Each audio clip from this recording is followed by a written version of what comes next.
Hi there, welcome back to Jules on Flavors. Today on an al fresco version of a scenario.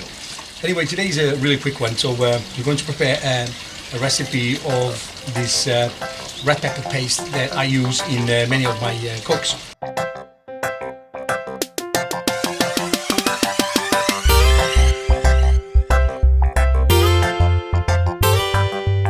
So we've talked about it a couple of times briefly in some of my other videos. You've seen me using it, but now we're going to see me prepare it. Red pepper paste is something that you use as a rub or as a marinade to many of my cookings. You can use it for example, for any oven roast joint or any other stews, or even for marinades, just to flavor the meat before you actually cook it. So let's get on with it. So we need a couple of things just to get this recipe going.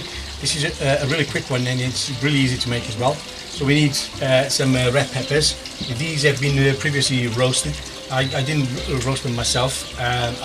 These are store-bought. In the summer I like to barbecue my own peppers, but in this case they're handy because they're already done and you can use those perfectly. Just make sure to drain all the water from it, because we don't need any water in this preparation.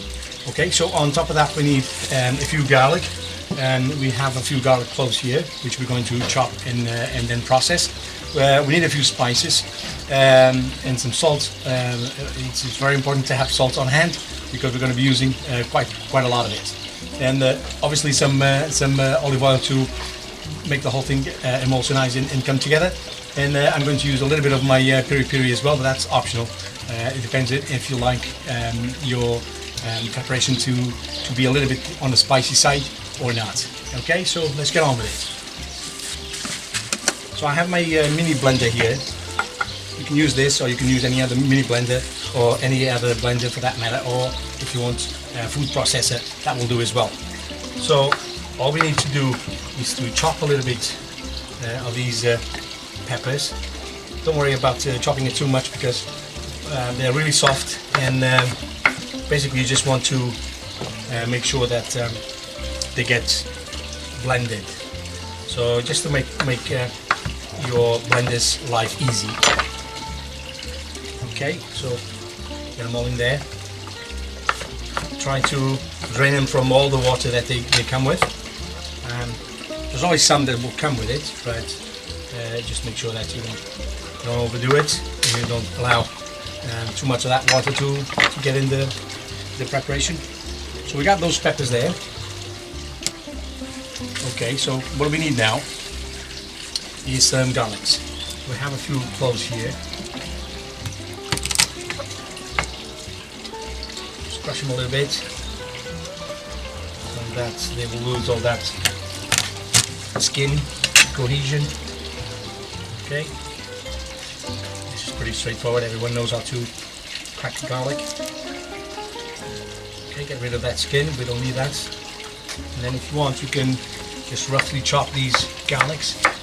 Again, don't worry about chopping it too much, because obviously we're going to process them in there.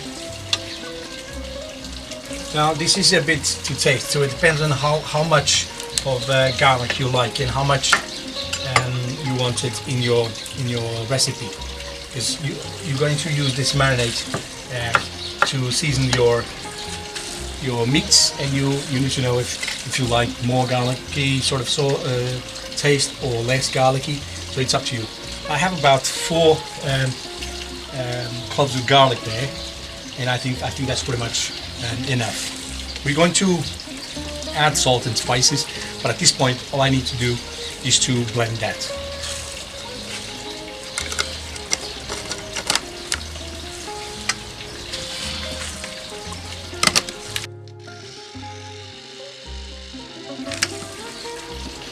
If you need to make it more fluid, you can add at this point a little bit of that olive oil. I'm using my aromatized olive oil, but you can use any kind. So just a little bit, just to get a little bit of fluid. You can also add a little bit of puree at this point as well.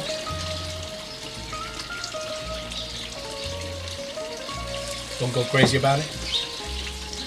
Well, it's the taste basically. So let's go back there. Okay, so now our paste is almost there. So we have at this point the peppers and the garlic and the olive oil in there with the piri piri sauce as well. So all we need to do now is to season it. So in order to know how much of salt you're going to need, you need to, and this is the recipe, but you can obviously again do it to taste. But basically, you need 1 spoon, 2 spoons of this preparation to 1 spoonful of salt. And again, so repeat this process until you're happy. So 1 spoon, 2 spoons, 1 spoon of salt. Okay.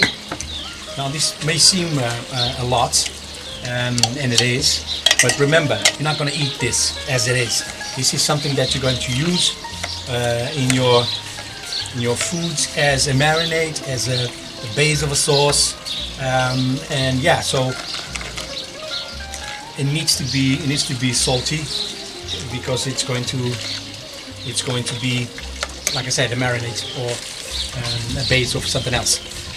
Right, now to make it a little bit more interesting, and this is again to taste, I like to add a little bit of cumin. So powdered cumin, just a pinch, like that, and then another pinch of coriander.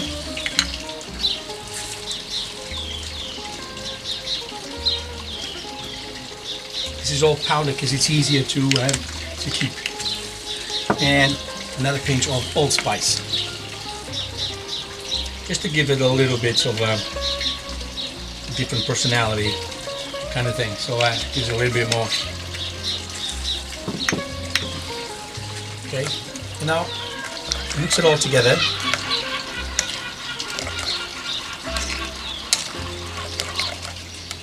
I started off with about 400 grams of the peppers, and everything else is as you saw. So it's about 6 garlic cloves, 5 or 6 garlic cloves, and then the seasoning is to taste, and the salt is basically the only thing that you need to observe some measurements, because it's always 2 spoonfuls of pepper paste to 1 of salt. Okay, so our paste is pretty much ready. If you want to, as I'm going to add a little bit more of my olive oil, but then there's another thing that we need to do in order to preserve this. This will hold in your fridge for months. It doesn't go wrong. You only have to have one special care about it, and I'm going to show you what it is now.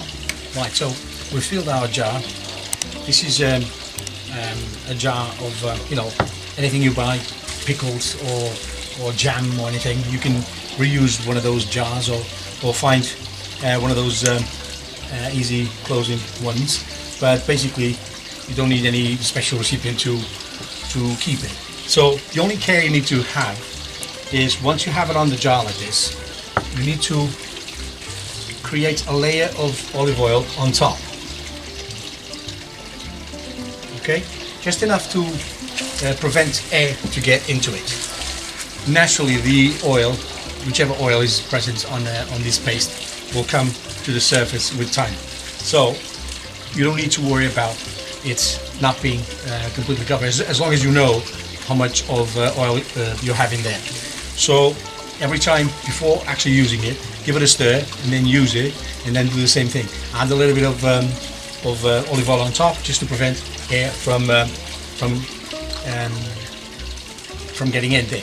So once it's done, like I said, this can hold for months to go. It won't, because obviously we're going to be using it, but it can, because everything is processed and everything is cooked. So the peppers are cooked, and they will preserve with all the salt and the oil, and and this is a beautiful thing to have in hand. If you have any ribs or anything that last minute you want to cook in the oven, or you want to barbecue or whatever, just rub them with this paste. Don't worry about any other sort of seasoning. Just rub it with this pepper paste and put it in the oven, put it in the barbecue, and you'll find yourself with a beautiful, beautiful dish. Okay, thank you very much for watching once again. This obviously I'm not going to be trying today, but obviously I will expect to see you back on the next one, and I'll be with you as soon as I possibly can. I hope you like my new alfresco set today. It is winter, but it's still a little bit of light, and we thought it was a good day to do an outside shoot, even though it was a very short recipe. I hope you enjoyed it, and give me a thumbs up if you can. Subscribe to the channel if you haven't, and share with your friends. Tell everybody about Joe's Home Flavors, and if you need to see all the ingredients, all the processes, obviously they'll be in my website joeshomeflavors.com, and I'll hope to see you on the next one. Cheers.